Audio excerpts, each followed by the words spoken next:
A hush fell over the ballroom just as the orchestra's final note trembled into silence. Then came the laughter, sharp and brittle as breaking glass. Someone had dropped a glass slipper. Someone else had dropped a name. And in that instant, Lady Amelia Whitmore understood that she had been made the evening's amusement. Her late father's debts had been whispered about before, of course, but tonight the gossip had been sharpened into cruelty, and she stood in the midst of it, alone, unarmed, and dressed in a gown 2 seasons old.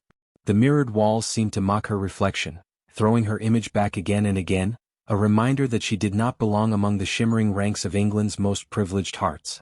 It was not the first humiliation she had endured since entering the service of the Duke of Wessex's sister, but it was the first to draw blood. The Viscount of Locksley's voice rang out, thick with wine and malice. "Our lovely companion shines brighter than her mistress tonight," he drawled. "Though one wonders, were those pearls her father's, or the pawnbroker's?" The laughter returned, softer this time, more poisonous for being half suppressed. Amelia's throat constricted. She felt the heat rise behind her eyes but forced herself to smile. She would not cry before them. Across the marble floor near the edge of the great hall, Duke Edward of Wessex watched. His face was composed in its usual calm, perhaps too calm, but his hand tightened around his glass until the stem threatened to snap. Duty bound him to inaction. Every gesture of sympathy could be twisted into rumor, and rumors in his world were as dangerous as swords. Yet as he met Amelia's gaze across the candlelight, he saw something that struck through the armor of his restraint. Not shame, not tears, but quiet defiance. Amelia turned away before he could offer even the smallest nod of reassurance. Her pride demanded retreat, her heart begged escape. The ball continued, the music swelling as if nothing had happened. She moved through the dancers like a ghost, smiling when spoken to, laughing where required, all while the words of the Viscount echoed inside her head. Her father, Sir Thomas Whitmore, had died bankrupt and disgraced, accused of mismanaging estate funds he had never truly owned. His good name buried with him, Amelia had accepted a position in Lady Eleanor's household, exchanging the freedom of her youth for the polite servitude of survival. Yet even among strangers she had glimpsed kindness once. A year ago, at the edge of this very ballroom, she had stumbled upon a man speaking not to flatter, but to listen, the Duke himself. He had asked her opinion on a painting and she, unaware of who he was, had answered honestly. He had smiled then, and the memory of that brief, unguarded warmth had sustained her through endless days of silence and propriety. Since that evening, their paths had crossed often but never closely. A nod in passing, a word at table, a glance that lingered one heartbeat too long. Nothing more. Nothing less. Now, as the ball reached its glittering height, Amelia stood at the edge of the room, the cold marble pressing through her slippers. She felt the old ache of invisibility wrap around her shoulders like a shawl. Lady Eleanor called for her, but Amelia could not answer. The air was too heavy with perfume and pretense. With slow, careful steps, she slipped out through the tall glass doors and into the garden. Outside the world was mercifully still. Snow drifted down in delicate spirals, settling over the roses that lined the path. The garden lamps burned low, their light dim and tender compared to the brilliance inside. Amelia exhaled, the white breath rising before her like smoke from an extinguished dream. She wanted only a moment, one breath of air unscented by cruelty. Behind her, the faint sound of footsteps approached, firm and measured. She turned, startled, but the figure who had followed her stopped several paces away. Duke Edward stood there, his cloak unfastened, the snow catching in his dark hair.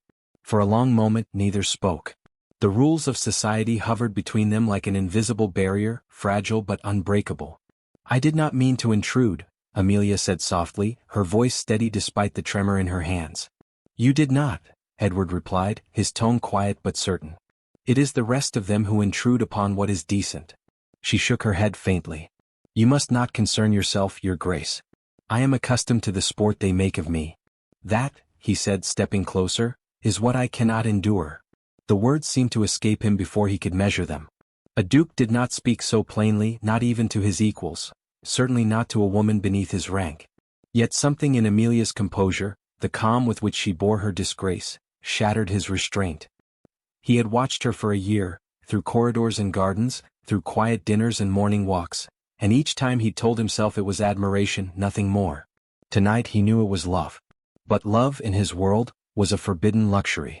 It demanded secrecy, sacrifice, and silence. So he said nothing further. Instead, he reached into his coat and withdrew a single white rose, its stem wrapped in silk. "This was meant for the table in the drawing room," he said. "I thought it might be better suited elsewhere." Amelia stared at the rose, unsure whether to accept. The gesture was too intimate for her position, yet too kind to refuse. She took it hesitantly. "It is beautiful," she murmured. "It is yours," he said simply. Then, lowering his voice, "So long as you remember that not every heart in this house is cruel." Their eyes met again, his filled with quiet urgency, hers with bewildered gratitude. Before either could speak again, the doors opened behind them, and the music spilled out in a flood of violins and chatter. A pair of guests stepped into the garden, laughing, and the spell broke. Amelia curtsied. "Good evening, Your Grace." He inclined his head, every inch the composed nobleman once more. "Good evening, Lady Amelia." She turned and walked away, her footsteps soft against the snow. When she glanced back once, the Duke was gone, leaving only the white rose on the bench where she had first paused. She frowned, thinking she had dropped it, but then saw the truth. He had replaced it with another, fresher bloom, its petals still glistening from the cold. Inside the ballroom, laughter resumed. Yet for Edward, the night's brilliance had dimmed. He returned to the upper balcony, watching the dancers below with the expression of a man caught between two worlds, the one he owed his duty to and the one his heart had already chosen. Amelia re-entered the hall, rose in hand, her poise restored though her pulse raced wildly beneath her calm. For the first time in months, her shame no longer felt like defeat. It felt like fire, a spark of something unspoken but alive. As the final waltz began, the Viscount who had mocked her earlier approached once more, offering his hand. She declined politely, her refusal gentle but firm. He blinked in surprise as she turned away, moving toward the far edge of the room, where the Duke's gaze caught hers once more across the candlelight. He raised his glass, not in toast but in silent acknowledgement. She inclined her head, and in that wordless exchange, a fragile understanding was born. Above them, the great clock struck midnight, its chime echoing through marble and music alike. Outside, snow continued to fall, burying footprints, cooling tempers and concealing secrets. In a world obsessed with titles and appearances, neither of them yet understood that tonight's small defiance, the rose left in the snow, the glance returned across the room, had already set the course of their undoing. And somewhere, unseen in the shadows, a servant noted what he had seen, hurrying away to tell someone who should never have known. The music swelled once more, but the harmony had shifted. Something fragile had begun, and the world, for better or worse, had begun to notice.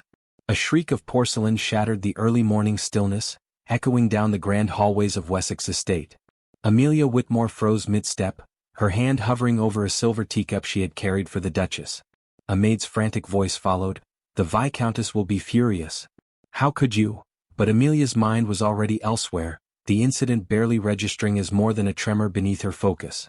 She had learned, over months of service, to bear blame quietly, to accept humiliation without protest. Yet today something within her tightened, not anger but a sense of fragile injustice that could no longer be entirely suppressed. Earlier that morning she had been summoned to the Duke's library under the pretense of organizing books and letters, a task designed to keep her out of sight of the household while the estate prepared for an impending social visit. The library smelled of old paper and polished wood, a quiet sanctuary amid the chaos of marble halls and gossiping guests. She paused at the threshold, inhaling deeply, when her eyes fell upon an object that made her heart quicken. A small velvet box placed deliberately atop the writing desk. Amelia approached with careful curiosity, glancing over her shoulder as though the walls themselves might reprimand her for curiosity. Inside the box rested a silver locket, delicate in its craftsmanship, engraved with the Whitmore crest, her father's crest. Her fingers trembled as she lifted it, and beneath the hinged lid, a small note was tucked neatly. Some names deserve to shine again. Amelia's breath caught in her throat. She had not expected kindness, certainly not from a man whose rank placed him leagues above her own tenuous existence. She hesitated, considering returning it immediately, yet the weight of the gesture rooted her in place. It was a token, simple and silent, but it spoke of recognition, of memory, of the possibility that the world could be more just than she had been led to believe. She slipped the locket into her pocket, hiding it from view, and left the library as quietly as she had entered, her steps measured, her mind racing. Her retreat was not unnoticed. One of the maids, eyes wide with suspicion, caught sight of her holding the small box and immediately whispered to another. By midday, gossip, like a slow-moving poison, began to drift through the corridors. It was said that Amelia Whitmore had been alone with the Duke in the library for longer than propriety allowed, that she had been entrusted with a mysterious gift, and that the Duchess herself might be displeased. The rumor, though unverified, carried the weight of certainty in every mouth that repeated it. Later, Amelia found herself among the frost-kissed rose bushes of the estate gardens, seeking solitude from the insistent whispers. Snow had begun to settle, dusting the hedges and softening the edges of the world. Here, she allowed herself a moment to breathe, her hand resting over the pocket where the locket lay hidden. It was as if the silver contained a fragment of her father's presence, a reminder of the life and honor that had once defined her family. Footsteps approached, careful and deliberate, and Amelia's heart stirred uneasily. She did not turn immediately, yet she knew before she looked who it would be. Duke Edward emerged from the shadows, his expression composed, his eyes catching the pale light in a way that made him appear almost sculpted from the winter air itself. He did not smile, did not offer frivolous pleasantries.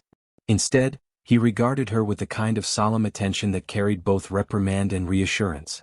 "You are far from your duties," he said quietly, not accusing but noting.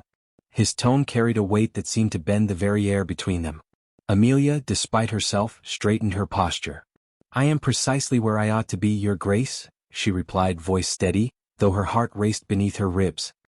He moved closer, leaving several feet between them, a distance respectful of rank but intimate enough that she could sense the faint warmth emanating from him. "And yet," he continued, "you carry something not intended for your station." His gaze shifted to the pocket, where the locket lay, and though he did not reach for it, she felt the unspoken acknowledgement, the recognition that her heart had been seen. Amelia's breath caught. "It is nothing," she whispered. "Merely a trinket of no consequence." But even as she spoke, she knew the truth. It was a trinket of immense consequence, for in it rested not only her father's memory but the Duke's silent admiration. Edward's eyes softened, and he inclined his head. "Then allow it to be yours," he said. "If only for a moment, let it remind you that not all hearts in this household are unkind." There was no ceremony, no flourish, only the quiet gravity of a man offering something of himself through a gesture, restrained yet overflowing with unspoken meaning. Amelia's fingers brushed the velvet as she returned the locket to her pocket. Her pulse quickened with an emotion she dared not name, gratitude, awe, perhaps a flicker of hope. "Thank you," she murmured, the words fragile, barely carried by the wind. A sudden sound, a servant's hurried footstep, pulled her from the moment. Edward's eyes flicked toward the corridor, alert and watchful. The shadows of society were never far behind, and he knew that this simple act of kindness might soon be misconstrued. "You must be cautious," he said softly, his voice now carrying the weight of warning. "Not all who see will understand, and some may choose to twist truth into scandal." Amelia nodded, the weight of the locket pressing against her chest as both comfort and burden. "I understand, Your Grace," she replied, though the admission felt inadequate. She understood all too well the precariousness of her position and the fragility of the trust placed in her. For a moment, they simply regarded one another, the air between them thick with unspoken words and suppressed longing. In the quiet of the garden, snow falling lightly around them, time itself seemed suspended. The Duke, bound by rank and duty, and Amelia, constrained by circumstance and reputation, shared a rare intimacy not measured by touch but by attention and acknowledgement. A gust of wind swept through the garden, stirring the petals of the roses and scattering a few flakes of snow across Edward's dark cloak. Amelia shivered, and for the first time he extended a hand, not to lead or command, but to gesture toward the path she must tread carefully. She understood the caution, yet could not ignore the warmth his presence imparted. Slowly she turned away, moving back toward the house, the locket secure and her mind heavy with reflection. Edward watched her go, the image of her retreating figure etched into his consciousness. The snow crunched softly under her feet, masking the whisper of the household corridors where rumors would soon flourish, carrying the scent of scandal like a relentless wind. And as Amelia disappeared from view, the Duke remained in the garden, alone amid roses dusted with snow, his thoughts a quiet storm. A gesture meant to honor a fallen name had already sown the seeds of whispers and suspicion. Somewhere, unseen, the fragile balance of their world teetered, and the consequences of a single act of kindness had yet to unfold. In that moment, both of them sensed the inevitable. The quiet recognition of a heart's true intentions would soon collide with the rigid expectations of rank and propriety, setting into motion a series of events neither could yet fully comprehend. The locket, the snow, the whispered words, they were merely the first ripple of a tide that would carry their lives into tumultuous waters. Thunder split the sky like a herald of ruin, shaking the estate as if the heavens themselves disapproved of the fragile peace within Wessex. Amelia Hart, alone at the grand piano, let her fingers hover over the keys, uncertain whether to play or flee. The storm had driven most of the household to their rooms, leaving the drawing room empty but for shadows and candlelight. Her chest rose and fell unevenly. The earlier kindness of the Duke, the locket resting against her heart, now felt a distant memory beneath the weight of impending scandal. The servants' whispers had already begun, and she imagined every footstep beyond the hall as a herald of judgment. The music began hesitantly, a slow, trembling melody, hesitant like her own voice had been through countless days of restraint. Each note echoed against the high ceilings, filling the vast chamber with something intimate, something unspoken.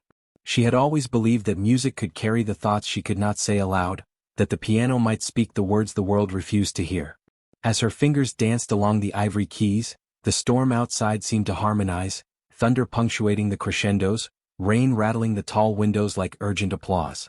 A movement caught her eye, a shadow at the edge of the doorway. Her heart leapt, but before she could compose herself, Duke Edward stepped inside, the storm's light catching the lines of his face, making him appear simultaneously distant and impossibly near. The candlelight flickered over him, revealing the weight he bore, an invisible armor forged by rank, duty, and the relentless scrutiny of society. His presence silenced the room, not with command, but with a gravity that Amelia had learned to recognize as rare. "You play as though the world has forgotten you," he said, his voice low, a hush that could not travel to ears beyond these walls. It carried a tenderness she had not expected, an intimacy forbidden by the laws of etiquette. Amelia swallowed, the melody faltering under the weight of his gaze. "I play as though the world demands silence," she replied softly. "And yet it listens whether it chooses or not." Edward moved closer, careful to respect the boundaries of propriety yet drawn by an unspoken need. Each step seemed measured, deliberate, a dance choreographed by restraint and longing. He did not touch her, did not reach for her hand, but the air between them vibrated with acknowledgement, with recognition of shared solitude. "It listens," he said, "and it will not forget. You are heard, Amelia, though they may not see." She looked up at him, heart quivering in the quiet storm. "And yet hearing does not protect," she said, her voice barely more than a whisper. "Rumor spreads like fire, and the smallest misstep can ruin everything." Edward nodded, the tension in his jaw betraying a rare vulnerability. "I know," he admitted, eyes flickering to the locket she kept close to her chest. "Every act of kindness in this house is measured, dissected, judged. Even my regard for you will be twisted into scandal if left unchecked." His words were neither boast nor complaint, but a stark acknowledgement of the world they inhabited. A crack of lightning illuminated the room, and Amelia instinctively flinched. Edward stepped closer, not touching, merely existing beside her in a shared moment of vulnerability. "Fear need not dictate the heart," he said. "Though the world may demand restraint, it cannot command what is felt." His words fell upon her like warm rain, a balm to the bruised dignity she carried silently. Amelia's fingers hovered over the keys and then almost instinctively she played again, this time with certainty, with defiance wrapped in delicate grace. The melody swelled, richer, steadier, filled with both longing and courage. Edward's gaze never wavered. He followed the rises and falls of the music as though mapping the landscape of her heart. "Why do you remain silent?" she asked suddenly, breaking the fragile stillness. Her question was not of anger but of necessity, an unspoken plea for honesty in a world where truth was a dangerous indulgence. Edward hesitated, the flicker of emotion in his eyes betraying a year of careful concealment. "Because some truths," he said finally, "carry consequences too heavy for a single night. Some confessions, no matter how sincere, cannot be received without peril." His voice was low, intimate, yet formal enough to maintain the decorum demanded by rank. She regarded him steadily, sensing both the weight of his words and the restraint behind them. "And yet here you are," she said, "standing before me, sharing them in silence. Is this bravery, or folly?" He smiled faintly, a shadow of humor touching the edges of his solemnity. "Perhaps both," he admitted. "But silence can only contain so much. There comes a time when even the most disciplined heart must speak or it will break." His gaze dropped to the locket at her throat, then rose again, unwavering. "I have watched you for a year, Amelia, from the edges of halls, from the shadows of rooms. I have admired you beyond measure, and yet my station and yours forbid the words I wish to speak. Her breath caught, her pulse a staccato echo of the storm outside. You have watched?" she asked, barely daring to believe the affirmation of his silent regard. He inclined his head. "From afar always, and always with reverence. I have admired your courage, your dignity, your grace under the scrutiny of a world that would not forgive weakness."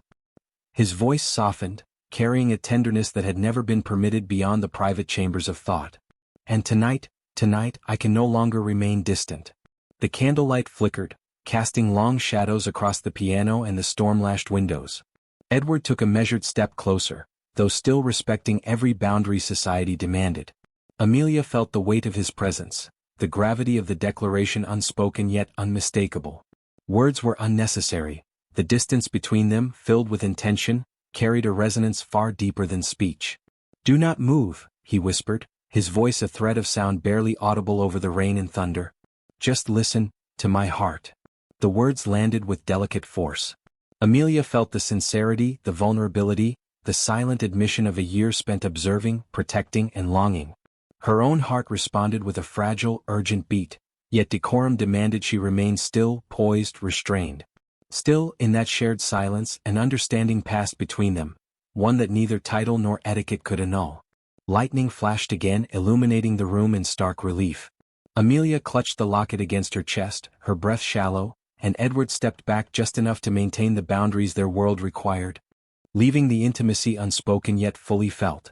They lingered, eyes meeting across the piano, a conversation carried entirely by presence, gesture, and heart. Somewhere in the house, a door creaked, hinting that the world outside their moment was beginning to intrude once more. Rumor, observation, the relentless tide of society's judgment, none of it could yet pierce the fragile bubble of shared confession. And yet, both understood, with a quiet dread, that tonight's revelation was the spark. A single note from the piano lingered in the air, suspended between hope and fear. And in that lingering sound, Amelia and Edward both knew that their hearts had crossed a threshold from which retreat would be impossible. The sound of hurried footsteps clattering over polished floors shattered the fragile calm of Wessex estate, carrying with it a tension that had been simmering beneath the household surface for weeks. Rumors, once whispered behind closed doors, now echoed openly through the corridors, twisting every small kindness into fodder for scandal. Amelia Hart paused mid-step, the weight of the locket in her pocket a reminder that even gestures of goodwill could be misunderstood. She had expected gossip, of course, but the speed with which it spread, the certainty with which assumptions were made, startled her. Today her place in the world seemed more precarious than ever. Earlier that morning, Edward had summoned her to the library again, his tone unusually grave. The Dowager Duchess had learned of the locket, and her displeasure was palpable even through the careful politeness of her letters. Amelia understood immediately that her actions, however innocent, could imperil not only her own standing but the reputation of the Duke himself. The realization pressed down on her chest, a quiet, suffocating weight she could not shake. She had spent months navigating the subtle cruelties of society, but the world had suddenly grown more dangerous, and her heart felt the risk as acutely as her mind. She wandered into the garden, seeking solace among the frost-laden hedges and snow-dusted roses. The air was crisp, biting at her cheeks, and the faint light of morning cast long shadows that seemed to whisper judgment. It was here, in the quiet between whispers, that Edward found her. He approached with the measured gait of a man carrying responsibility heavier than most could bear, his dark coat brushing against the snow-laden paths. His eyes, grave yet tender, searched hers for understanding before he spoke. "They are watching," he said, his voice low but resonant, carrying the authority of a man accustomed to command yet tempered by affection. "Every gesture, every glance, is noted and dissected. Your kindness, my regard, they will twist it into scandal." Amelia met his gaze, steady despite the tremor in her heart. "I have no illusions, Your Grace," she replied softly. "I am accustomed to being judged. But this feels different. The weight is heavier than any I have borne before." Edward's expression softened, a rare vulnerability piercing the veneer of composed nobility. "And yet, it is not the weight of the world you should fear, but the silence of hearts that truly care. I cannot remain silent, Amelia, not now, not after this long." His words carried a tremor that belied the restraint he had maintained for an entire year. She lowered her gaze, the snow crunching faintly beneath her feet. "I cannot ask you to defy the world for me," she murmured, her voice barely more than wind through the hedges. It would be folly. Duty, rank, these are walls we cannot scale. Edward stepped closer, the frost of the morning unable to chill the intensity radiating from him. And yet, he said, walls are made to be tested, not merely endured. I am bound by station, yes, but my heart has no such boundaries. A silence fell, heavy and pregnant, broken only by the distant toll of the estate clock. Amelia's fingers rested against the locket beneath her gown, the silver a tangible link to the past and a symbol of courage she scarcely believed she possessed. She lifted her eyes, meeting Edward's once more, and in that moment, a shared understanding passed between them, a recognition that the risks were great, yet the cost of ignoring what they felt would be far greater. The wind shifted, stirring the petals of the roses and carrying with it a faint scent of winter blooms. Edward extended a hand, not to command or claim, but as a bridge between the worlds that separated them. Amelia did not take it, not yet, but she felt the invitation, the silent acknowledgement that their connection could survive, if only they dared to protect it. We have little time, he said, his voice a mixture of urgency and restraint. The household will soon awaken to curiosity, and the eyes of society are unrelenting. You must be cautious, Amelia, your position is fragile and every action is magnified. She nodded, understanding both the warning and the trust implicit in his words. I will guard what must be guarded, she promised, her fingers tightening around the locket. But Edward, must you carry all the burden alone? He smiled faintly, a shadow of warmth amid the frost of their circumstances. Perhaps, he said, but it is a burden willingly borne. To love, even quietly, is a duty I accept with full knowledge of its trials. A sudden rustle from the garden path drew their attention. A servant passed quickly, carrying a message from the dowager. Edward took the note with steady hands, scanning its contents. His eyes darkened, and Amelia felt a pang of apprehension. The message was simple, yet its implications were vast. The dowager demanded immediate discretion, warning that continued appearances of intimacy, real or perceived, would result in consequences neither of them could ignore. Amelia's pulse quickened. So even honesty is perilous, she said softly, her voice tinged with frustration and sorrow. Even truth can become a trap. Edward's gaze held hers, unwavering. The world may demand that we bend to its will, Amelia, he replied, but hearts cannot be dictated by rank or rumor. We may suffer for our choices, but silence carries its own unbearable weight. She glanced at the locket again, the small silver crest catching the pale morning light. It was more than a gift, it was a declaration, a challenge, a reminder that love, even when constrained by circumstance, could not be extinguished by whispers or fear. She felt a surge of resolve, fragile but undeniable. Then we endure, she said, voice firmer now. We endure and we protect what is ours, even if it exists only in quiet moments such as this. Edward inclined his head, approval and admiration mingling in his expression. Yes, he said, and one day perhaps the world will bend to what is right. Until then we remain vigilant, yet unbowed. The wind rose again, carrying with it the distant sounds of the estate waking, servants beginning their day, the subtle stirrings of a household oblivious to the quiet revolution taking place in its garden. Amelia felt the weight of the moment, the fragility of their secret, the intensity of their unspoken bond, and the certainty that what had begun would demand courage beyond what either had yet known. Edward took one step back, giving her space yet remaining ever present, a silent sentinel of emotion restrained by duty. Amelia's breath caught, the locket heavy against her chest, the snow crunching faintly beneath her skirts. As she turned to return to the house, she glanced over her shoulder. Edward remained, watching, a figure both near and impossibly distant. The storm outside had begun to ease, leaving only the quiet of falling snow and the lingering echo of words spoken yet incomplete. Somewhere in the estate, a window opened, and a figure glimpsed the pair in the garden, the silver locket glinting faintly in the pale light. A whisper of recognition carried through the still air, unnoticed by Edward and Amelia, yet potent with the promise of revelation. The wind swirled around the roses, stirring petals and frost alike, and for the first time, Amelia understood that love, even carefully measured, even quietly acknowledged, would never remain untouched by the world's scrutiny. A single act of courage, a single tender exchange, had already set forces in motion beyond their control, and the quiet tension of the morning hinted at the trials yet to come.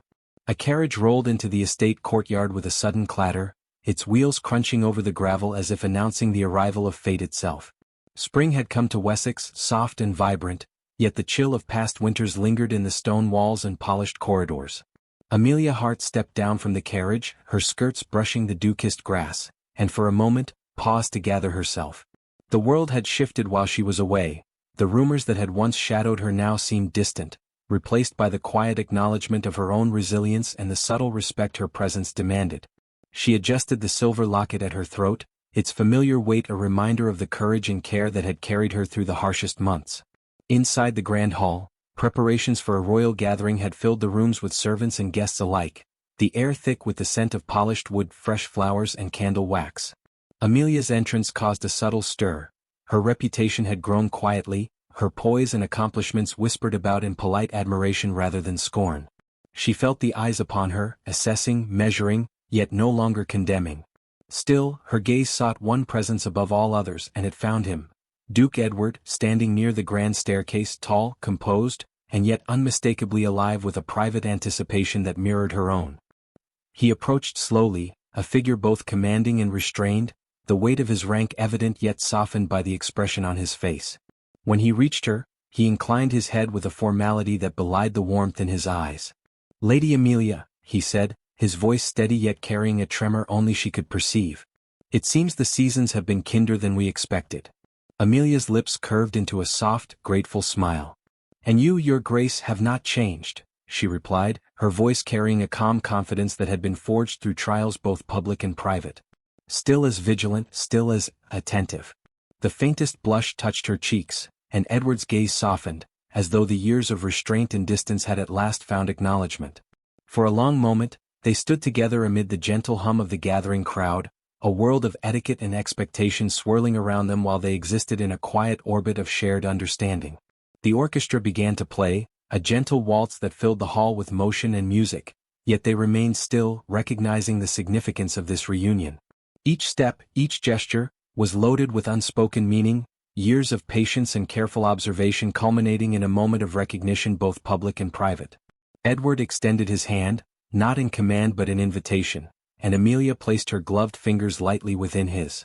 Their touch was brief, yet it carried the weight of months of longing, restraint, and devotion. The orchestra's notes swirled around them, but their focus remained unbroken, anchored in one another. The subtle warmth of his hand, the gentle steadiness of his presence, communicated more than words ever could. "You have endured much," Edward said quietly, his lips barely moving so that only Amelia could hear. "The world has tested you, scrutinized you, yet here you stand. Not diminished at all." Amelia's heart swelled at the sincerity in his tone. "I endured because of what I have witnessed in you," she replied softly. "Your care, your attention, your unspoken faith, it gave me courage I might not otherwise have found." Their eyes met, and in that instant, the air between them seemed to hum with the accumulated tension of months of secrecy, waiting, and longing. Edward's expression softened further, revealing the vulnerability he had kept hidden beneath the mask of duty. "And yet, for all the trials we have faced," he murmured, "it is not enough to simply endure. One must speak, act, and claim what the heart recognizes as true." Amelia's breath caught, and she felt the familiar flutter of anticipation, tempered by decorum and the weight of propriety. "And what of the consequences?" she asked, her voice steady but edged with curiosity. "Even now, the world judges, even now, appearances weigh more heavily than intentions." Edward's gaze was unwavering, resolute, yet gentle. "Then we act with courage and patience. We honor our duties, yes, but we do not forsake what is essential. The world may watch, may whisper, may speculate, but it cannot undo what has already been felt, what has been acknowledged, what has been earned through steadfast hearts."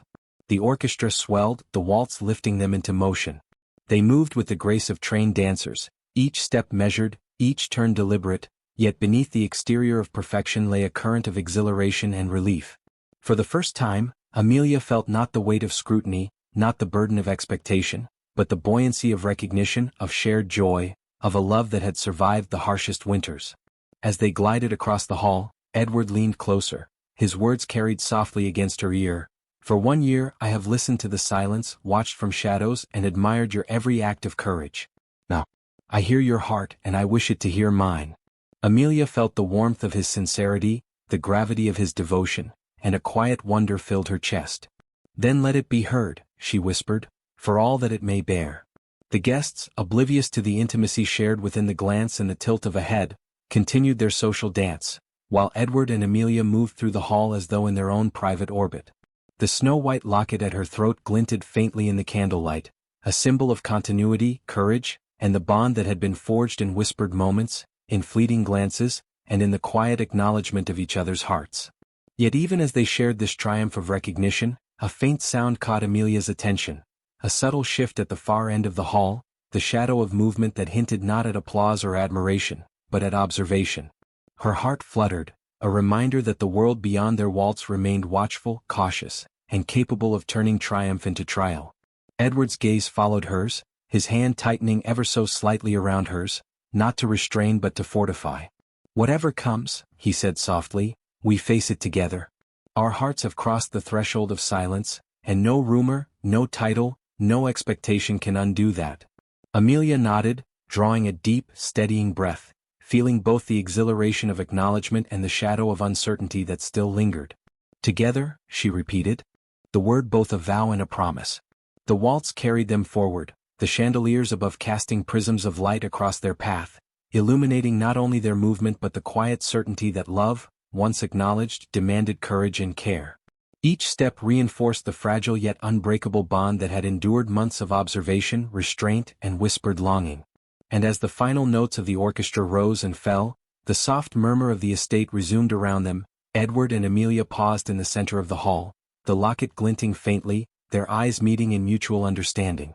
Somewhere, unnoticed by all but the keenest observer, a servant paused at a doorway, the glint of silver in Amelia's hand catching the morning light, a silent witness to the moment when hearts, long constrained by duty and expectation, finally found recognition. The air trembled with possibility, a fragile promise that the trials of rank and rumor might yet be outweighed by the courage of love. And though the estate continued its hum of daily life, both knew that this reunion was only the beginning, that the fragile acknowledgement of hearts might soon face tests they could scarcely imagine, and that the quiet bond they had nurtured in shadow and silence now stood poised to face the world.